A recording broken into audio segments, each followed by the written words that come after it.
Pour voir si General Electric a respecté ses engagements sur l'emploi, nous nous rendons sur l'ancien site Alstom de Belfort avec un délégué syndical de General Electric. Donc là, avant, c'était un seul site Alstom, maintenant c'est public, vous pouvez rentrer. Donc là, vous avez tout ce qui est turbine vapeur pour le nucléaire. Là, vous avez tout ce qui est cabine de peinture pour tous les équipements qui sont produits. Depuis le rachat par les Américains, Philippe Petit-Colin a vu les promesses de General Electric tomber les unes après les autres.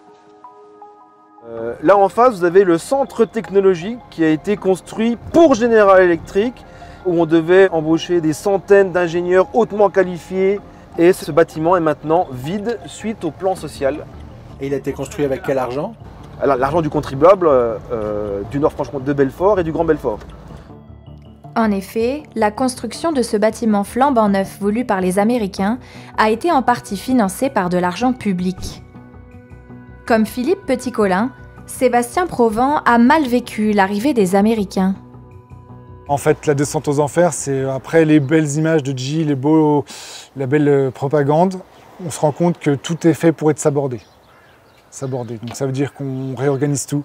On change tous les process, on change les logiciels, on change les personnes, on change le management. Et on éparpille tout pour bien semer le désordre, semer la zizanie, décourager les gens clairement. Et tout est fait pour que les gens partent d'eux-mêmes, saborder l'entreprise, saborder l'industrie. Et vraiment faire que oui, les gens partent d'eux-mêmes. Et puis après, s'il en reste, il faut les licencier, clairement.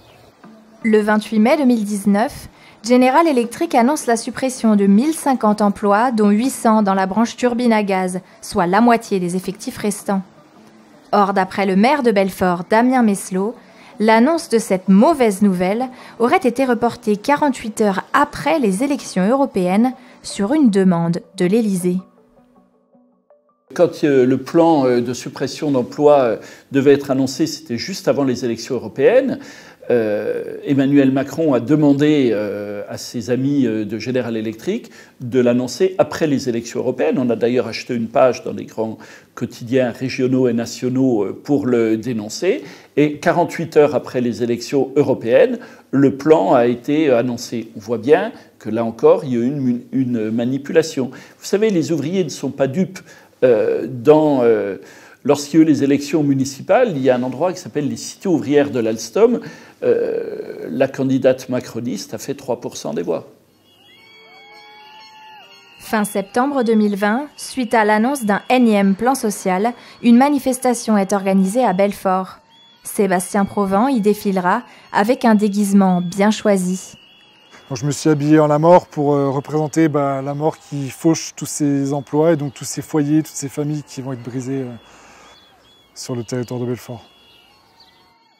Les salariés sont donc en colère, pas seulement contre General Electric, mais aussi contre Emmanuel Macron qui était venu leur faire de belles promesses à Belfort quand il était ministre de l'économie.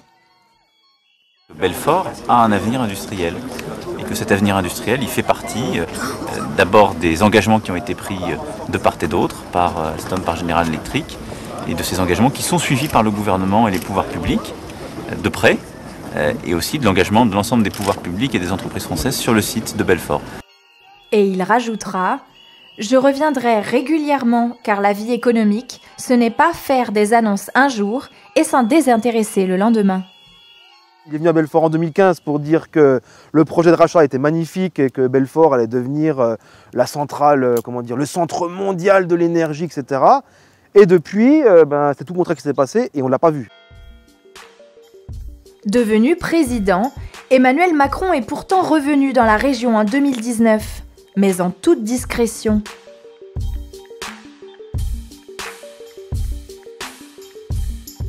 Il est venu tout près d'ici, à Ornans, inaugurer un musée, le musée Courbet. Et les salariés de Belfort, de General Electric, ont voulu le voir. Il n'a même pas voulu les recevoir. Il faut dire qu'au lieu des 1000 emplois promis par General Electric via l'accord dont Emmanuel Macron était le garant, les Américains ont détruit entre 4 et 5 000 emplois.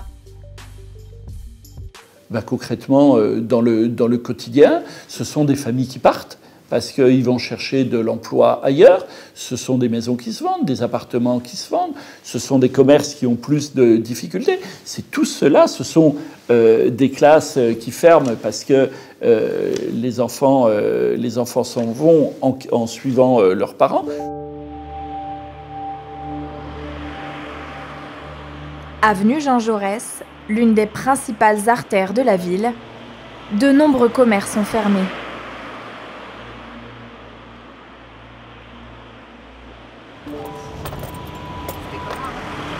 Bah, c'était le quartier où il y avait, qui vivait avec Alstom, quoi. Les classes d'école ferment, il y a de plus en plus de parents d'élèves à la sortie de l'école qui sont sans emploi.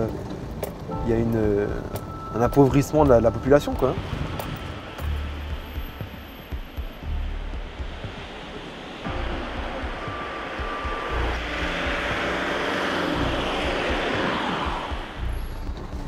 Et ben là, par exemple, en face, ils ont rasé l'hôpital et ils devaient construire des habitations.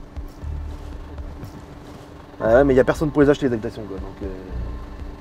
Donc il y a les programmes de neuf, ils ont considérablement réduit. Il y a des programmes neufs qui cherchent encore des propriétaires, quoi. On est passé de 4000 logements vacants à 7000, je crois, en l'espace de 2 ou 3 ans. Pour n'avoir pas respecté leur engagement de créer 1000 emplois, les Américains ont dû verser 50 millions d'euros à un fonds de développement du territoire de Belfort. Mais l'emploi n'est pas la seule promesse à avoir été bafouée.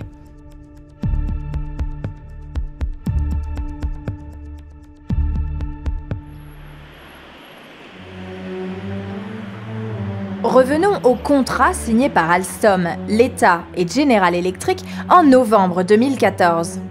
Le premier engagement, qui prévoyait la création des 1000 emplois, n'a pas été respecté, on l'a vu. Le second point, le prêt d'action de Bouygues faisant de l'État le premier actionnaire d'Alstom pendant 20 mois, a été respecté, mais à la fin de ce délai, le gouvernement n'a pas utilisé l'option lui permettant de racheter ses actions. Du coup, selon l'association Anticor, l'État aurait laissé filer au moins 350 millions d'euros, finalement encaissés par Bouygues. Donc au final, les quelques armes qu'avait effectivement mis Arnaud Montebourg, qui de mon point de vue étaient uniquement pour sauver la face, n'ont de toute façon effectivement pas été utilisées par Emmanuel Macron. Dernier engagement de General Electric, maintenir les sièges sociaux en France. Il devait localiser en France les centres de décision de tous les business, donc le nucléaire, l'hydroélectricité, les réseaux, les turbines à gaz, en France. À l'été 2015, alors qu'Emmanuel Macron s'efforce de convaincre la Commission européenne de valider le rachat d'Alstom par les Américains, les salariés comprennent que le groupe est déjà très mal parti pour respecter cet engagement. Avant même que la Commission européenne ne valide l'accord, on recevait déjà les organigrammes qui disaient qu'il n'y avait aucun responsable en France. Dès 2015. Dès l'été 2015. À l'époque, on s'adresse déjà à Emmanuel Macron pour lui dire que l'impact de cette délocalisation de décision aura des impacts pour l'avenir des sites en France.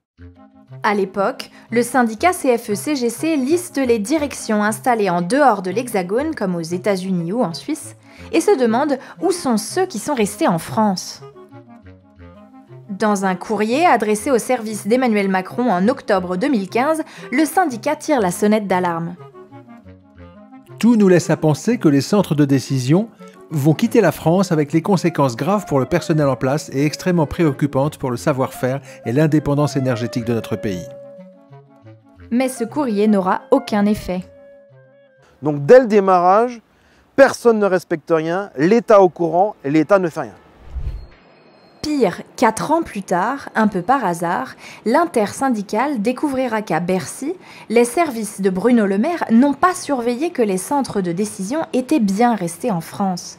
Un audit commandé par le ministère le confirmera en 2020. Les 2/3 d'entre eux sont désormais localisés à l'étranger.